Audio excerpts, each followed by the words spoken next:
All right, so moving on to Niles' bronze medal podium topic. What do you got for us? Let's stop talking about football. Let's talk about a little football, or as one of my friends that played soccer at my school, Taylor, she called it footy.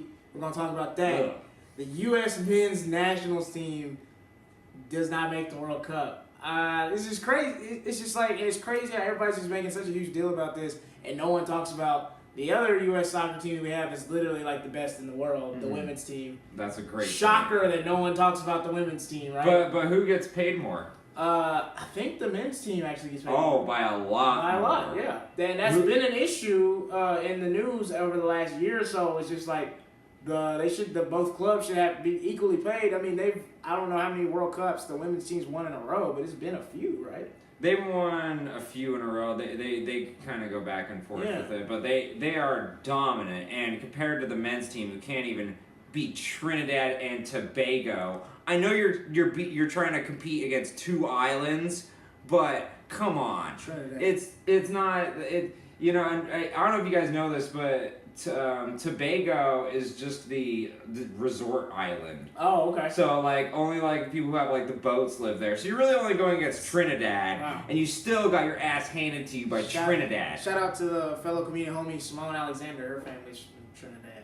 Yeah, shout out to her. But yeah, but it's just like, where do we go up from here? Because with America, it's like we're supposed to have the best athletes. We're so good at everything across the board, but it's just like men's soccer, we consistently fail.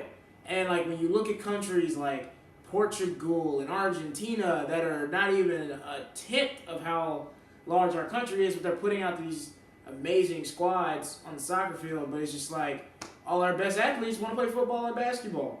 And so with Portugal, you see guys like Cristiano Ronaldo, they're being groomed to play soccer from them being this big, whereas our LeBrons and Adrian Petersons and Odell Beckhams are playing football and basketball. And I don't know if you guys seen the video. Odell was nasty at soccer.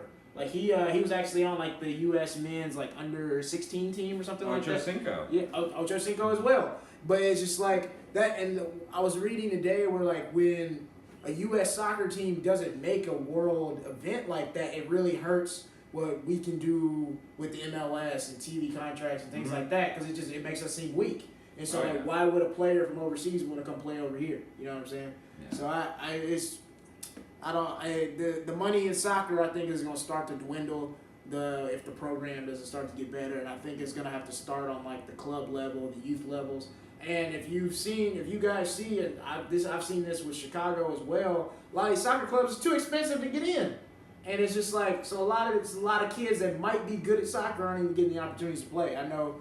Back where I'm from, it's like $1,500 to $2,000 just to play on like one of those premier travel teams. Yeah, they call it the pay-to-play system, and they really think it weeds out the best because if you look at Lionel Messi, Ronaldo, these were not affluent kids. No, they had sponsors. There's people that took care of them and put them in these positions. But our poor kids are at playgrounds playing basketball or strapping on a helmet. So.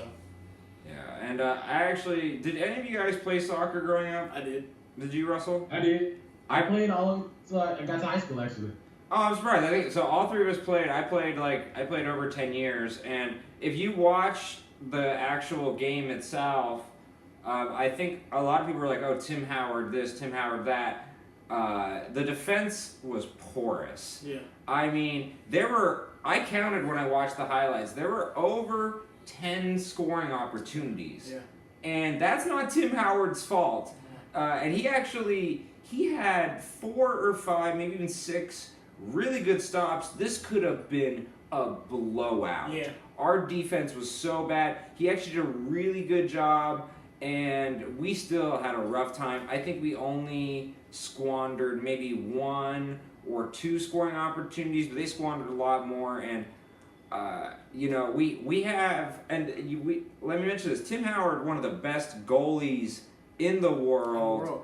That's the first piece you need, and we have one of the best, and we still can't get anything else. Pulisic scored a goal, but he was underwhelming. Yedlin didn't do much, and it is. I think it's something fundamentally from the ground up. We need to change how we approach it.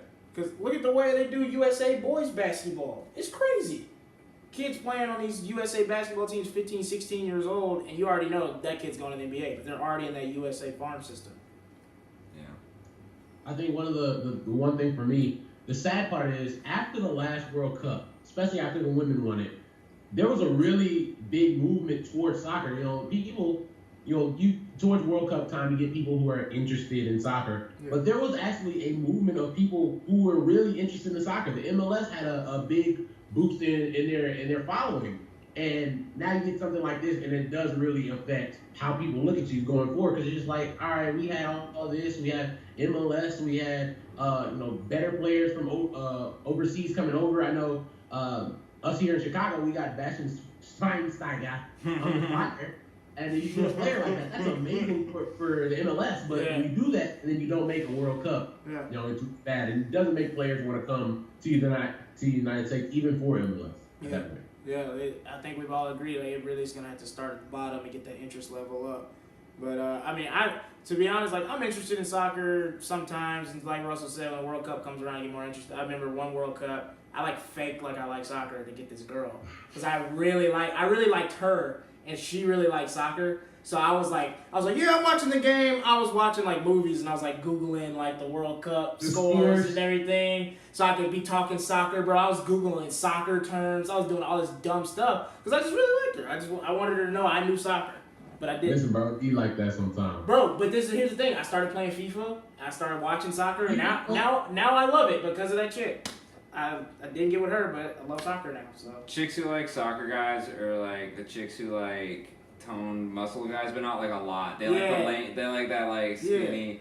Yeah, it's it's a good move. It's a good move. Maybe we might have to get some funding and start a little U.S. soccer club in the hood somewhere.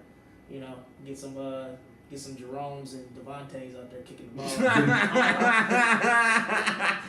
That's really what it. Stop practicing that crossover. Let's do some rainbows. That's what we need. We need a Russell Westbrook to play soccer. Think if Russell Westbrook was playing forward for U.S. soccer team, I'd get out of the way. That's not. He would be so scared. He's built like a running back. Yeah, that's really all we need. Yeah, man.